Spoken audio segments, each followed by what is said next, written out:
Good afternoon, students. Welcome to the online class of ABM Pieran Degree College. Today's topic is regulation of population or population regulation. See, population is regulated by various factors. So I already told that population is not constant. The size or growth of the population is not constant. Already చెప్పాను మీకు. Population అనేటువంటిది ఏంటంటే ఎప్పుడు కూడా కాన్స్టెంట్గా ఉండదు, size ఎప్పుడు కూడా. అది డిఫరెంట్ రీజన్స్ వల్ల పాపులేషన్ అనేటువంటిది తగ్గుతూ ఉంటుంది, అలాగే పెరుగుతూ ఉంటుంది. దీనికి మెయిన్ కారణాలు ఏంటి, రీజన్స్ ఏంటి అనేటువంటిది దీంట్లో చూస్తే this was the population regulation. Population regulation was first explained by the Charles Darwin. In his investigations, he concluded that there are certain reasons behind the population regulation. అంటే ఈ పాపులేషన్ రెగ్యులేషన్ అనేటువంటి దాని గురించి Charles Darwin అనేటువంటి scientist, he was very famous scientist of evolution. He was native of ఇంగ్లాండ్కి చెందినటువంటి ఈ Charles Darwin అనేటువంటి సైంటిస్ట్ ఈ ఎవల్యూషన్ మీద ఇన్వెస్టిగేషన్స్ అలాగే డిస్కవరీస్ అనేటువంటివి చేసేటప్పుడు రకరకాలైనటువంటి ప్రయోగాలు అనేటువంటివి చేశాడు. దాంట్లో భాగంగా ఏంటంటే పాపులేషన్ అనేటువంటిది మెయిన్గా అనేక కారణాల వల్ల రెగ్యులేట్ అవుతూ ఉంటుంది. పాపులేషన్ అనేటువంటిది దాంట్లో ఏంటంటే మెయిన్గా ఇది డైరెక్ట్గా పాపులేషన్ పాపులేషన్ యొక్క సైజు లేదా గ్రోత్ని ఇన్ఫ్లుయెన్స్ చేసేటువంటి అంశాలే ఉన్నాయి. ఇండైరెక్ట్గా పాపులేషన్ మీద ఇన్ఫ్లుయెన్స్ చూపించేటువంటి అంశాలే ఉన్నాయి అనేటువంటిది. వీటిని ఇలాగా రెండింటి కింద కేటగిరైజ్ చేయడం అనేటువంటిది జరిగింది. దాంట్లో ఫస్ట్ ఏంటంటే density dependent factors. Second density independent factors.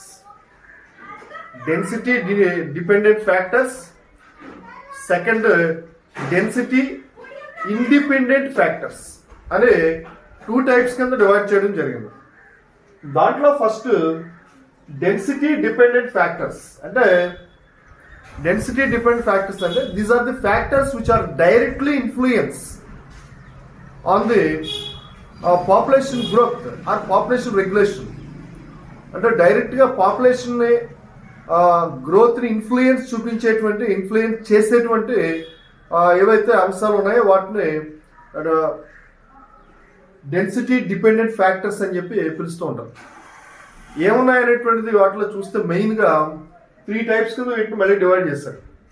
Shortage of food, predators, toxic waste అనే 3 టైప్స్ కింద డివైడ్ చేశారు. ఫస్ట్ ఏంటి, shortage of food. Second predators. Third toxic waste అనే 3 టైప్స్ కింద డివైడ్ చేశారు. These 3 types, they are included in density dependent factors.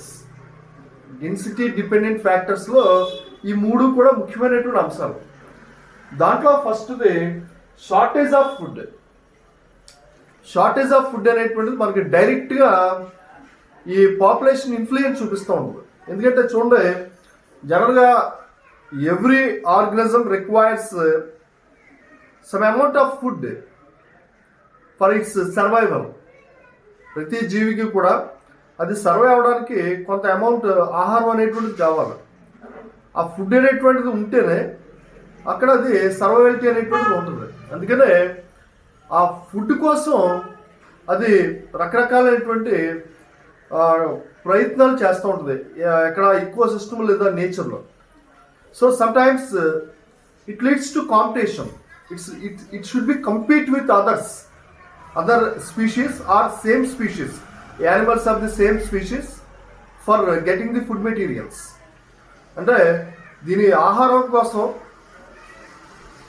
అదే స్పీషీస్కి చెందినటువంటి same స్పీషీస్కి చెందినటువంటి వేరే యానిమల్ తోటి అది కంపీట్ అవ్వడం, అంటే కాంపిటీషన్లో పార్టిసిపేట్ చేయడం అనేటువంటిది జరుగుతూ ఉంటుంది.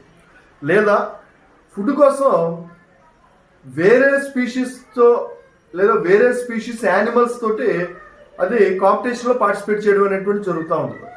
సో అలాగా ఫుడ్ కోసం ప్రతి యానిమల్ అనేక రకాలైనటువంటి ప్రయత్నాలు చేస్తూ ఉంటుంది.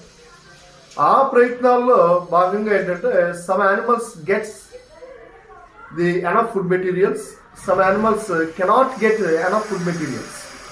కొన్ని యానిమల్స్ దానికి కావాల్సినటువంటి సరిపడా ఆహారాన్ని సంపాదించుకుంటాయి, కొన్ని సంపాదించుకోలేవు. ఇలాంటి సందర్భాల్లో ఏవైతే బాగా హెల్తీగా ఉండి, ఏవైతే సుపీరియర్గా ఉండి, ఏవైతే స్ట్రాంగ్గా ఉండేటువంటి యానిమల్స్ ఏవైతే ఉన్నాయో అవి కంపల్సరీగా ఏంటంటే మిగతా వాటిపైన డామినేట్గా ఉంటాయి. కాబట్టి అవి ఆటోమేటిక్గా ఫుడ్ అనేటువంటి దాన్ని ఈజీగా ప్రొక్యూర్ చేసుకోవడం అనేటువంటిది జరుగుతూ ఉంటుంది. అందుకని అవి వాటి యొక్క సర్వైవలిటీ రేట్ అనేటువంటిది ఆ పాపులేషన్కి చాలా ఎక్కువ ఉంటుంది. And those are the animals which are inferior. Those are animals which are inferior and they have not compete with other stronger ones, and they cannot get the enough food materials. They can be eliminated from that competition. ఏవైతే animals మిగతా వాటితో పోటీ పడలేక స్ట్రాంగ్గా లేక ఆహారాన్ని సంపాదించుకోలేవు, అవి తప్పనిసరిగా ఏంటంటే ఆ పాపులేషన్ నుంచి ఎలిమినేట్ అవ్వడం అనేటువంటి జరుగుతూ ఉన్నది. సో అందుకనే ఇక్కడ ఫుడ్ అనేటువంటిది చాలా ఇంపార్టెంట్ రోల్ అనేటువంటిది ప్లే చేస్తూ ఉంటుంది ఇక్కడ. అందుకనే ఏ పాపులేషన్లో అయితే ఫుడ్ అనేటువంటిది బాగా ఎక్కువగా దొరుకుతూ ఉంటుంది, ఆ పాపులేషన్ అనేటువంటిది ఆటోమేటిక్గా గ్రోత్ అనేటువంటిది చాలా ఎక్కువ ఉంటుంది. ఎక్కడైతే ఫుడ్ రీసోర్సెస్ అనేటువంటి బాగా ఎక్కువ ఉన్నాయో ఆ ఏరియాలో కంపల్సరీగా పాపులేషన్ గ్రోత్ అనేటువంటిది చాలా ఎక్కువగా ఉంటుంది. అందుకనే మెయిన్గా ఏంటంటే డైరెక్ట్గా పాపులేషన్ ఇన్ఫ్లుయెన్స్ చేసేటువంటి అంశాల్లో ఇది ఫుడ్ రీసోర్స్ అనేటువంటిది చాలా ఫస్ట్ ప్రయారిటీ అనేటువంటిది ఇవ్వడం జరిగింది. అలాగే షార్టేజ్ ఆఫ్ ఫుడ్ వల్ల మనకి ఈ పాపులేషన్ సైజ్ అనేటువంటిది ఆటోమేటిక్గా తగ్గిపోవడం జరుగుతూ ఉంటుంది. అది చాలా important role. Next second, predators. Predator అంటే ఏంటి? It's an animal which kills the other animal and eat the meat of other animal. ఒక యానిమల్ వేరే యానిమల్ చంపి దాని యొక్క మాంసాన్ని తినేటువంటి యానిమల్ ఏదైతే ఉంటుందో ఆ యానిమల్ని ప్రిడేటర్ అని చెప్పి పిలుస్తూ ఉంటారు, పరభక్షక జీవి అని చెప్పి పిలుస్తూ ఉంటారు. సపోజ్ ఒక పర్టికులర్ పాపులేషన్లో చూస్తూ ఉంటే మనకి ఆ పాపులేషన్లో ఎక్కువ ప్రిడేటర్స్ ఉన్నాయనుకోండి, ప్రిడేటర్స్ ఎక్కువ ఉన్నాయి. దాని పక్కనే వేరే పాపులేషన్ ఉంది, ప్రే పాపులేషన్ ఉంది. దాని పక్కన ఇక్కడ ప్రిడేటర్స్ పాపులేషన్ ఉంది, ఆ పక్కన ప్రే పాపులేషన్ ఉంది. ప్రిడేటర్స్ ఎప్పుడైతే ఎక్కువ ఉన్నాయో ఆ పక్కన ఉన్నటువంటి ప్రే పాపులేషన్ అనేటువంటిది ఆటోమేటిక్గా తగ్గిపోవడం అనేటువంటి జరుగుతూ ఉంటుంది. ప్రిడేటర్స్ ఎప్పుడైతే తక్కువ ఉన్నాయో నెంబరు, ప్రే పాపులేషన్ అనేటువంటిది ఆటోమేటిక్గా గ్రోత్ అనేటువంటిది చాలా ఎక్కువగా ఉంటుంది. ఫర్ ఎగ్జాంపుల్ చూడండి మీరు, for example in a forest area, when the forest area is having very less number of predators like tigers. ఫారెస్ట్లో టైగర్స్ యొక్క నెంబర్ చాలా తక్కువ ఉంది, 2 or 3 అనుకోండి. డీర్ తర్వాత అదర్ హెర్బివోరస్ యానిమల్స్ ఉన్నాయి. ఇప్పుడు ఈ టైగర్స్, ఈ ప్రిడేటర్స్ అనేటువంటి నెంబర్ తక్కువ ఉండడం వల్ల ఆ హెర్బివోరస్ యానిమల్స్ ఏవైతే ఉన్నాయో, డీర్స్, ఇవన్నీ కూడా నెంబర్ చాలా ఎక్కువగా ఇంక్రీజ్ అవడానికి అవకాశం ఉంటుంది. వాటి యొక్క పాపులేషన్ గ్రోత్ అనేటువంటిది విపరీతంగా పెరిగిపోతుంది. ఎందుకంటే there is no risk of predation, అందుకని ఇది చాలా important role. When predators are more, that is directly impact on the prey population. Predators ఎక్కువ ఉంటే ప్రే పాపులేషన్ మీద దానికి ఇంపాక్ట్ అనేటువంటిది ఎక్కువగా పడేటువంటి అవకాశం ఉంటుంది. అందుకనే ఇది ఒక ఇంపార్టెంట్ రోల్ అని చెప్పి అనుకోవచ్చు. Next third, toxic waste materials. Toxic waste materials. Toxic waste అంటే sometimes the several toxic waste materials, poisonous waste materials, they are released from the other human community areas. They affects the population. అంటే ఎక్కడైతే human resources ఎక్కువగా ఉన్నాయో, human population ఎక్కడైతే ఎక్కువ ఉందో ఆ factories కానీ లేకపోతే మిల్స్ కానీ ఇంకా అదర్ యాక్టివిటీస్ వల్ల ఈ టాక్సిక్ వేస్ట్ మెటీరియల్స్ అన్నీ కూడా నేచర్లోకి రావడం వల్ల వాటి వల్ల చాలా జీవులు సఫర్ అవడం అనేటువంటి జరుగుతూ ఉంది. మెయిన్గా ఇప్పుడు చూడండి, మనకి ఎక్కడైతే ఫ్యాక్టరీస్ ఇవన్నీ ఉన్నాయో ఫ్యాక్టరీస్ నుంచి రిలీజ్ అయ్యేటువంటి వేస్ట్ మెటీరియల్స్ వల్ల వాటర్ పొల్యూషన్ అనేటువంటి జరుగుతూ ఉంది. ఆ పొల్యూటెడ్ వాటర్ తీసుకోవడం వల్ల చాలా యానిమల్స్ సఫర్ అయ్యి ఆ నెంబర్ అనేటువంటిది నెమ్మదిగా తగ్గిపోవడం అనేటువంటి జరుగుతూ ఉంటుంది. ఫర్ ఎగ్జాంపుల్ చూడండి, ఫిష్ పాపులేషన్ చూస్తే when river or pond or lake is fresh, having fresh water, not having any toxic waste materials or any poisonous waste materials, then this fish population is very much increasing rapidly because there is no risk of pollution. When the factories and other mills are releasing the toxic waste materials like chemicals into the surrounding water, freshwater bodies, that affects the population of fish. So అది చాలా ముఖ్యమైనటువంటి అంశం. అది ఎక్కడి నుంచి అయితే ఈ factories నుంచి ఈ వేస్ట్ మెటీరియల్స్ లేకపోతే కెమికల్స్ ఇవన్నీ కూడా ఫ్యాక్టరీస్ నుంచి వాటర్లోకి డంప్ అవుతుంటాయో, ఆ డంపింగ్ అవడం వల్ల ఏమవుతుందంటే అక్కడ ఉండేటువంటి ఫిష్ పాపులేషన్ అంతా కూడా ఎఫెక్ట్ అయిపోతుంటుంది దానివల్ల. అదే ఫ్యాక్టరీస్ కానీ ఇవేమీ లేకుండా వాటర్ అంతా కూడా చాలా ప్యూర్గా ఉంటే కనుక, చాలా క్లీన్గా ఉంటే కనుక, ఫ్రెష్గా ఉంటే దాంట్లో ఉండేటువంటి ఫిష్ పాపులేషన్ అనేటువంటిది చాలా ర్యాపిడ్గా సైజ్ ఇంక్రీజ్ అవడానికి అవకాశం ఉంటుంది. అందుకని టాక్సిక్ వేస్ట్ అనేటువంటిది కూడా పాపులేషన్ గ్రోత్ మీద చాలా ఎక్కువగా ఇన్ఫ్లుయెన్స్ చూపిస్తూ ఉంటుంది. అంతేకాకుండా ఈ మెయిన్గా ఏంటంటే when a place is very short and having more number of people in that area and more population density is there in this short area, then the risk of toxic waste materials release is also very increasing. So that causes the problem of population control, population decline. అంటే ఒక place ఉంది, ఆ place ఏంటంటే బాగా short place, అది చాలా తక్కువ స్థలం ఉంది. ఆ తక్కువ స్థలంలో చాలా ఎక్కువ మంది అక్కడ నివసిస్తున్నారు. తక్కువ స్థలంలో ఎక్కువ మంది నివసించడం వల్ల ఏమవుతుందంటే ఆ వాళ్ళ నుంచి రిలీజ్ అయ్యేటువంటి రోజువారీ వేస్ట్ మెటీరియల్స్ ఇదంతా కూడా ఆ చుట్టుపక్కలకి స్ప్రెడ్ అయ్యి రకరకాలైనటువంటి డిసీజెస్ ఎక్కువగా స్ప్రెడ్ అవ్వడానికి అవకాశం ఉంటుంది. అందుకనే ఇది చాలా ఇంపార్టెంట్. అది డెన్సిటీ, పాపులేషన్ డెన్సిటీ అనేటువంటిది ఎక్కువ ఉంది, ప్లేస్ జియోగ్రాఫికల్ ఏరియా ఏమో తక్కువ ఉంది. అలాంటప్పుడు ఏంటంటే డ్రగ్ఫుల్ డిసీజెస్ ఎక్కువగా స్ప్రెడ్ అవ్వడానికి, మెయిన్గా కంటామినేటెడ్ డిసీజెస్ స్ప్రెడ్ అవ్వడానికి ఎక్కువగా అవకాశం ఎక్కువ ఉంటుంది. అందుకని చూడండి, మన ఇండియా కానీ లేకపోతే ఆఫ్రికా కానీ చూస్తూ ఉంటే ఎక్కువగా రకరకాలైనటువంటి ఈ కంటామినేటెడ్ డిసీజెస్ ఎక్కువగా స్ప్రెడ్ అవ్వడానికి మెయిన్ కారణం ఏంటంటే మనకు ఉన్నటువంటి జియోగ్రాఫికల్ ఏరియా అనేటువంటి తక్కువ, పాపులేషన్ ఏమో ఎక్కువ. దానివల్ల పాపులేషన్ డెన్సిటీ అనేటువంటిది ఎక్కువ ఉంటుంది. ఇంటికి మధ్య గ్యాప్ అనేటువంటిది ఉండదు. ప్రతి ఇంటికి ఏంటంటే పక్కనే ఇళ్ళు అనేటువంటివి ఉంటూ ఉంటాయి. అందువల్ల ఏంటంటే దీనివల్ల రకరకాలైనటువంటి ప్రాబ్లమ్స్ వస్తూ ఉంటాయి. అందువల్ల అదే వేరే అమెరికా కానీ లేకపోతే అదర్ యూరోపియన్ కంట్రీస్ చూస్తూ ఉంటే అక్కడ ఏంటంటే హౌస్కి మధ్య చాలా గ్యాప్ ఎక్కువ ఉంటుంది.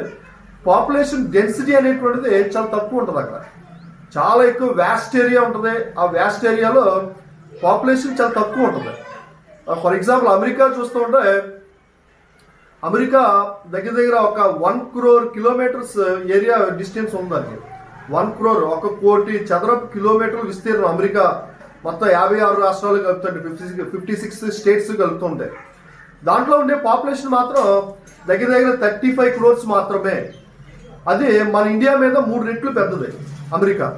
మన ఇండియా చూస్తుంటే 33 lakhs kilometers మా ఓన్లీ, 33 లక్షల చదరపు కిలోమీటర్లు. అమెరికాతో పోలిస్తే చాలా తక్కువ. మనకు ఉన్నటువంటి భూ విస్తీర్ణం అనేటువంటి చాలా తక్కువ. కానీ పాపులేషన్ చూస్తూ ఉంటే మాత్రం it is more than 135 crores ఉన్న భూమి ఏమో తక్కువ, పాపులేషన్ చూస్తేనేమో చాలా ఎక్కువ.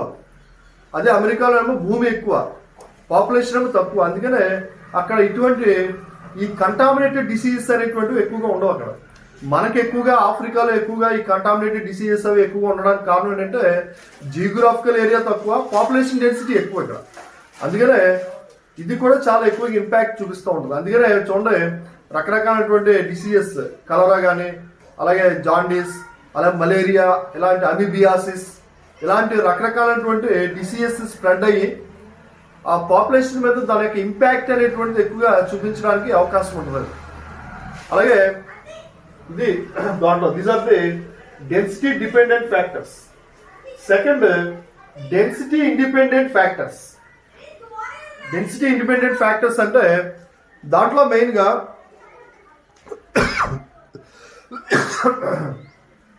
these are the some of the factors which are indirectly influencing on the growth of the population or size of the population. అంటే పాపులేషన్ పైన ఇండైరెక్ట్ గా చూపించేటువంటి అంశాలు ఏమున్నాయి అని కూడా చూస్తే దీంట్లో ఏంటంటే some of the natural disasters, natural calamities. అదే ఫారెస్ట్ లో చూసుకుంటే కనుక ఫారెస్ట్ ఫైర్స్, ఒకసారి ఫారెస్ట్ ఫైర్ వస్తూ ఉంటుంది అడవిలో. ఫారెస్ట్ ఫైర్ వచ్చి మొత్తం ఫారెస్ట్ అంతా కూడా కంప్లీట్గా బర్న్ అయిపోతూ ఉంటుంది, తగలబడిపోతూ ఉంటుంది. కొన్ని వందల కిలోమీటర్ల అడవి ఆ ఫైర్ వల్ల కంప్లీట్గా బర్న్ అయిపోతూ ఉంటుంది. సో టోటల్గా డిస్ట్రాయ్ అయిపోతూ ఉంటుంది, కాలిపోతుంది. దాంట్లో రకరకాలైనటువంటి ట్రీ స్పీషీస్ కానీ, ప్లాంట్ స్పీషీస్ కానీ, అలాగే యానిమల్ స్పీషీస్ ఇవన్నీ కూడా ఆ మంటలో కాలిపోయి ఒకసారిగా అన్ని కూడా డిస్ట్రాయ్ అయిపోవడం అనేటువంటి జరుగుతూ ఉంటుంది ఫారెస్ట్ ఫైర్ వల్ల. దానివల్ల చూడండి ఒకసారిగా అప్పటి వరకు చాలా ఎక్కువగా పాపులేషన్ ఉండి చాలా హ్యాపీగా లైఫ్ లీడ్ చేసేటువంటి ఆ యానిమల్స్ అన్ని కూడా ఫారెస్ట్ ఫైర్లో కాలిపోయి ఒకసారిగా చనిపోవడం అనేటువంటి జరుగుతూ ఉంటుంది. ఒకసారిగా పాపులేషన్ అనేటువంటిది కంప్లీట్గా డిక్లైన్ అయిపోవడం అనేటువంటి జరుగుతూ ఉంటుంది. సో అది చాలా ముఖ్యమైనటువంటి అంశం. ఇవి కాకుండా ఇంకా అదర్ ఫ్యాక్టర్స్ ఏమున్నాయనేటువంటి చూస్తే మెయిన్గా ఏంటంటే ఈ సునామీస్ కానీ, సునామీస్, వాల్కనిక్ ఎక్స్ప్లోజన్ అంటే అగ్నిపర్వతాలు పేలడం వల్ల వచ్చేటువంటి ప్రాబ్లమ్స్ వల్ల కానీ, అలాగే ఒకసారి హెవీ రెయిన్స్ వస్తూ ఉంటాయి, సైక్లోన్స్, ఇవన్నీ దానివల్ల రకరకాలైనటువంటి యానిమల్స్ అన్ని కూడా చనిపోవడం అనేటువంటి జరుగుతూ ఉంటుంది. అలాగే ఎర్త్క్వేక్స్ వస్తూ ఉంటాయి, భూకంపాలు. అలాంటివి వచ్చినప్పుడు కూడా పాపులేషన్ మీద దాని యొక్క ఇంపాక్ట్ అనేటువంటిది ఎక్కువగా పడుతూ ఉంటుంది. సో ఇవన్నీ కూడా ఏంటంటే, అలాగే డ్రాట్ పీరియడ్స్ వస్తుంటాయి. డ్రాట్స్ అంటే కరువులు. Shortage of rains for more than 2 or 3 seasons, 2 లేదా 3 కాలాల పాటు వర్షాలు అనేటువంటి పడకుండా నీటి యొక్క కొరత అనేటువంటిది రావడం వల్ల, నీరు లేకపోవడం వల్ల ఏమవుతుందంటే ఆ యానిమల్స్ అన్ని కూడా చాలా వరకు సఫర్ అయ్యి అవన్నీ కూడా చనిపోవడం అనేటువంటి జరుగుతూ ఉంటుంది. సో అలాంటి ప్రాబ్లమ్స్ అనేటువంటివి వస్తూ ఉంటాయి. ఇవన్నీ కూడా న్యాచురల్ కెలామిటీస్. అలాగే ఫ్లడ్స్ వస్తూ ఉంటాయి, ఫ్లడ్స్, వరదలు. ఆ వరదలు వచ్చినప్పుడు కూడా చాలా యానిమల్స్ దీంట్లో నుంచి రకరకాలైనటువంటి విధంగా చనిపోవడం అనేటువంటి జరుగుతూ ఉంటుంది. సో ఇలాగా ఇటువంటి ప్రాబ్లమ్స్ ఏవైతే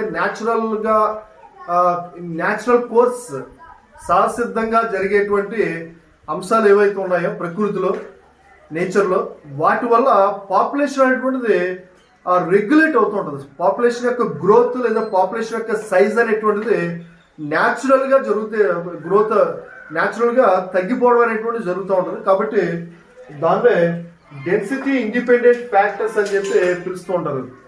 సో ఇది దీంట్లో topic. It's very important for SA question. ఇది ఫస్ట్ ఈ క్లస్టర్ పేపర్ పెట్టినప్పుడు ఈ క్వశ్చన్ అడిగాడు. పాపులేషన్ రెగ్యులేషన్ అనేటువంటి క్వశ్చన్ అడిగాడు. యూనిట్లో ఓన్లీ 3 క్వశ్చన్స్ ఉన్నాయి మనకి. ఫస్ట్ క్వశ్చన్ ఏంటంటే చెప్పాను, characteristics of the population. Second ఏమో పాపులేషన్ గ్రోత్ కర్వ్స్. థర్డ్ ఏమో పాపులేషన్ రెగ్యులేషన్. ఈ 3 క్వశ్చన్ ఉన్నాయి. ఈ 3 క్వశ్చన్స్లోంచి మీకు ఎస్ఏ క్వశ్చన్ అలాగే షార్ట్ ఆన్సర్ క్వశ్చన్ కూడా రావడానికి అవకాశం ఉంది. సో దీంతో మనకి సెకండ్ యూనిట్ కంప్లీట్ అయింది. Tomorrow I will start third unit. మీకు కనుక ఎవరికైనా ఈ మెటీరియల్ కనుక కావాల్సి ఉంటే మన కాలేజీ గేట్ పక్కన జిరాక్స్ సెంటర్ ఉంది కదా, ఆ జిరాక్స్ సెంటర్లో ఈ 3 పేపర్స్, ఇకాలజీ, ఎవల్యూషన్, అలాగే డైవర్సిటీ ఇన్ లైఫ్, ఈ 3 పేపర్లకి సంబంధించినటువంటి మెటీరియల్, జిరాక్స్ మెటీరియల్ మీకు ఆ జిరాక్స్ సెంటర్లో, కాలేజీ గేట్ పక్కన ఉన్న జిరాక్స్ సెంటర్లో అవైలబుల్గా ఉంది. అది జిరాక్స్ తీయించుకుని మీరు స్టడీ అనేటువంటిది స్టార్ట్ చేయండి. Okay, thank you.